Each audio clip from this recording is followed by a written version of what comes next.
Check it out, just so you know. Mainstream news brainwashing citizens, MSNBC. We do have those for sale in case you wanted something. But aside from that, breaking news.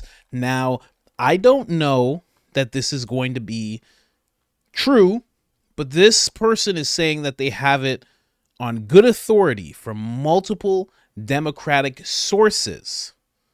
There's no official confirmation, but this is what they're saying. Keep in mind, this is Newsmax, pretty good organization, but they're saying that Joe Biden is going to step down, definitely, but also unofficial confirmation. So it's a little odd. Apparently, the speeches have been drafted up and everything. So just listen to this. According to multiple Democratic sources. Of course, that's how I'm listening to it. Okay, of course I am. This is what I do. Listen. This is happening all of a sudden. Everyone said it would happen gradually and then all at once, and that's what's happening. According to my sources, President Biden has agreed to step down as the Democratic nominee. Oh, man. It will happen as early as this weekend. A speech has been drafted for him. He will continue on as president, is his intention. He also will not, I'm told, endorse Vice President Harris as his successor. They're hoping that he will endorse an open process in which the convention will be open to Vice President Harris and a few other candidates in Chicago to pick the Democratic nominee for president. The belief is that Vice President Harris is already looking at potential running mates to go to Chicago with a full ticket, including one possibility, Andy Beshear, the governor of Kentucky, and perhaps the governor of Pennsylvania, Governor Shapiro. Other possible candidates who are being talked about include Gavin Newsom, the governor of California, perhaps Gretchen Whitmer, and again, the vice president running. On the first ballot, the regular delegates would be allowed to vote under this agreement that's being talked about amongst the president and high-level Democratic officials. The regular delegates would vote on the first ballot. If there is no winner on the first ballot, the so-called super delegates would be allowed to vote on the subsequent ballot. This decision was reached, I'm told, all of a sudden because of the high-level pressure from Nancy Pelosi, Barack Obama, and others, and as well as the decision of many of President Biden's top aides that there was no path forward for him, that he would not be able to win this election, win the general election. And therefore, he's stepping aside again as early as this weekend. So, Mark, what are the political ramifications for a party that based much of their platform on diversity, equity, and inclusion, and they're passing right over Kamala Harris, and he's not going to be endorsing her, according to your sources? Now, according to my sources, he will say very nice things about her. They do not want what some of my sources have been calling a Kamala coronation, that the problem, in part, that they found themselves in was that President Biden was not seriously challenged for the nomination. I'm told by some of her people, I don't know that the vice president thinks this, but some of her people believe she will win this, that she'll choose a strong running mate, that she does have the support of many of the delegates who are Biden-Harris delegates, and that she can win this basically on her own. And at least one of her allies said to me, this is better. Better to not be anointed by Joe Biden, better to show independence, better to show with a strong ticket the capacity to win the nomination on her own. Well, Mark, that said, though, you're very familiar with campaign finance laws. He has, 200 and 300 million in his war chest right now. I believe, in my understanding, is Kamala would be the only one who could absorb that and continue on the campaign. How's that going to work when all their big pocket donors have already pushed for that? Well, there's all sorts of money, right? There's super PAC money, there's low dollars. The belief is that a new ticket will inject excitement into the party, and that both low-dollar donors and the big donors who in the last few days have sent a strong message to President Biden that they will not support his being the Democratic nominee. So there's a strong belief that with a new ticket that they can raise money from the big-dollar donors who can give and bundle hard dollars, can give super PAC money, as well as the small dollar donations, that they will come in to whatever the new ticket is, whether it's the vice president or not. If it is the vice president, most campaign finance experts believe she does get to keep the Biden-Harris money. Very interesting. So these reports are hitting X pretty hard. Everybody's talking about it. It's definitely trending. Again, no official confirmation on this, but it does make sense. I mean, I was just saying this. I think it was either on the main channel or this one, but I just made a post saying I give it to the end of the week. And that's what exactly I was saying. And it's Thursday. I couldn't see this going past Sunday, this whole charade of Biden being the one who's going to run. You know, I think the whole him being sick thing, I think that's a complete ruse. And if it's not, it's something that's too debilitating for him to even go on. So it's just, yeah, this makes sense. But again, like they brought up, and I've brought up as well, passing over Kamala for someone else is going to make so many black women so angry. And they're finally gonna, hopefully, they're finally gonna clue in and go, oh, this party actually doesn't care what I think. Okay, I understand now. Or they might see that, you know, a strong sister is doing it independently and then still go for her. Maybe. I'm not sure, but it's very interesting what's going on. To not give it to Kamala Harris is absolutely hilarious by Joe Biden. That has to be the funniest thing he's done throughout his entire presidency. That includes falling upstairs and all sorts of wackiness that he does. That's hilarious. For somebody to be like, Miss President Biden, are you gonna make Kamala your successor? Are you gonna endorse her? Who are you talking about? Kamala Harris. She's right over there. I thought that was the maid. The maid. You think the maid can run this country? How dare you? That's not my vice president. My vice president's Trump. What's going on here? What is all this? Where's Jill? And Kamala's just somewhere in the corner of the room. Just what will be, will be. And time is a thing that is in clocks, but also all around us all the time. Am I right? And it will be, and time is always being. That's going to be your opening speech. Watch. When it comes to being the president, I've already been the vice president. So, if we take away the vice, what do we have left? President. And I think we can move forward with that word. That's exactly what she's going to say. I'm calling it right now. Word for word, that's what she's going to say. I'm calling it. It's my Babe Ruth moment. I am calling it. She's going to say that word for word at her speech. But yeah, this is very interesting. And either way, a lot of people are going to be a little upset because Joe Biden's the easiest one to beat, because every time he speaks, Trump's numbers just go up and up.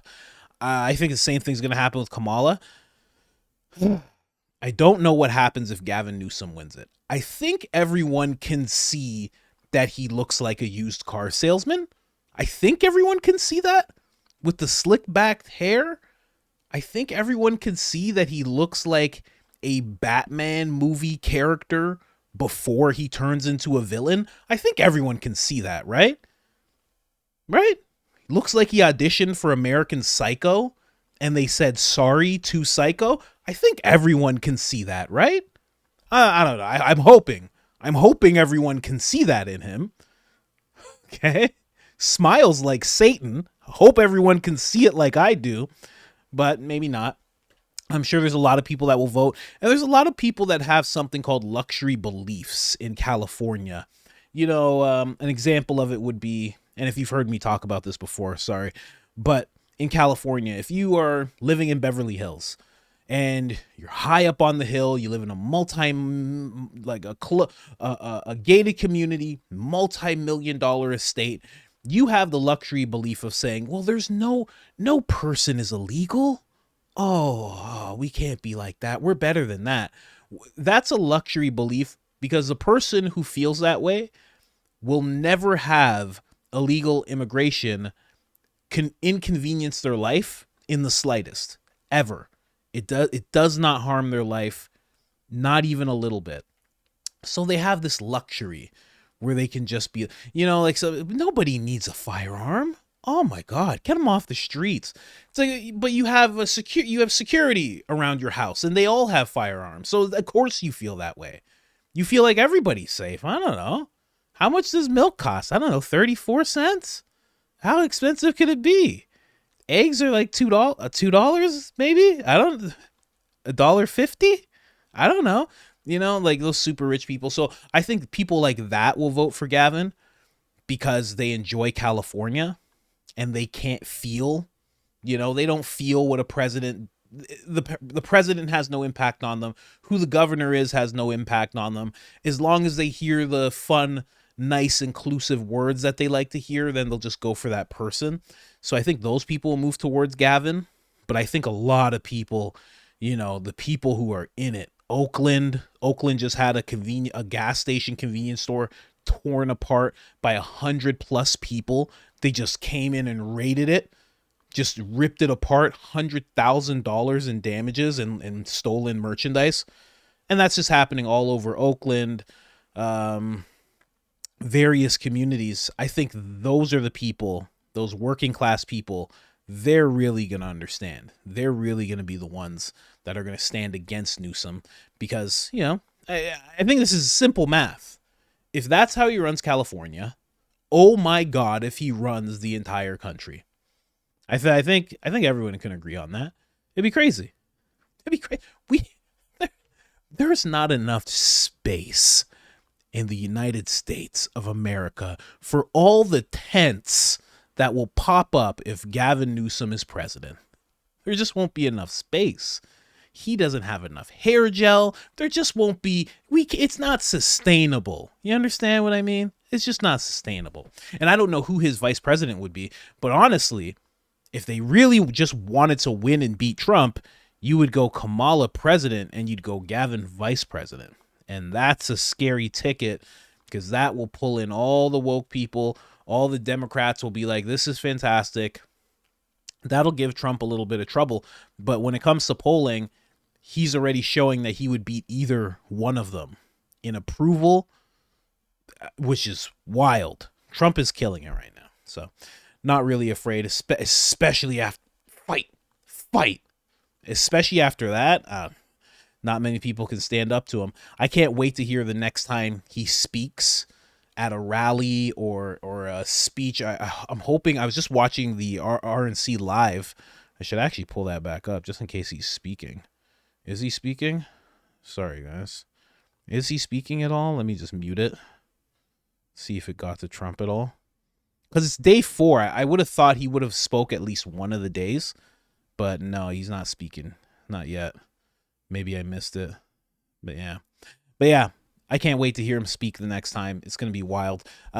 When it comes to this unofficial reports, but again, this person's saying that they have confirmation from people, which makes sense because Van Jones, CNN, MSNBC, they've all been talking about all of the political people that they've been talking to.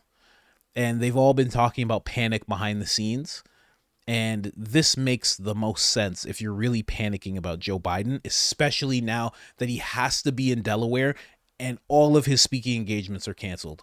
What else are you going to do other than get rid of him? Because it might be, what is there, 100 days until the election?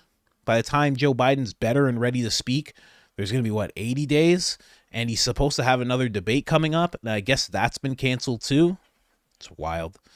It's wild. Just give Trump the presidency. I'll just read a couple of notes here. He says he will not endorse Kamala Harris, but open primary. That's already been said. He will also continue as president until the end of his term, January 20th, 2025. He is not stepping down from the presidency, but reportedly just dropping out of the race. Again, there is no official confirmation on anything. I would not be surprised whatsoever. And I don't think you would be surprised at home either. I mean, we all saw the debate. We've all seen him the past few years. This should have happened 3 years ago. Let's be honest. Come on. You can be honest. This should have happened 3 years ago. As soon as he opened up the border and just destroyed everything, it should have been like, okay, step aside, sir. It's crazy. We'll see though. We'll see. There's support. There's reports from somebody who was demonetized. I'll just call him AJ, Agent AJ. He's saying that there's a plot to get rid of Biden and Trump going on currently, so some people in the background can remain in power. Can't argue with that right now. We're seeing how Biden is right now. We're seeing what happened to Trump. Right now it's pray for Trump, but also pray for the country, because there is something so nefarious and so evil at work right now. And it's attacking Trump, and it's trying to get its way so badly. And we see it now. Just with the fact that even in that video that I just played for you guys, they're like, yeah, we're going to be, the speech is already drafted for him. He doesn't even get to say his own words. What's going on? At least with Trump, you're like, oh, okay, he's going off the cuff. You're like, this is him. You see him on Truth Social, you're like, oh, for sure. It all makes sense that it's him.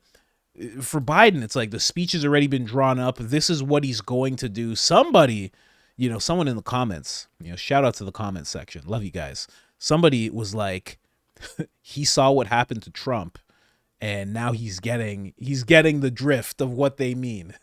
He saw what happened to Trump, and he was just like, oh. Senator Blinken probably, or not Senator Blinken, but Secretary Blinken probably walked up to him and said, now, you saw what happened to Donald, right? Wouldn't want anything to happen to you too, sir. Why don't you go get some rest? You look sick. He was like, that face, he's like, that crazy face he has. Oh, man. All right, I'm going to stop, guys. Like, subscribe, turn on the notifications. It helps us tremendously. Other than that, I'm out.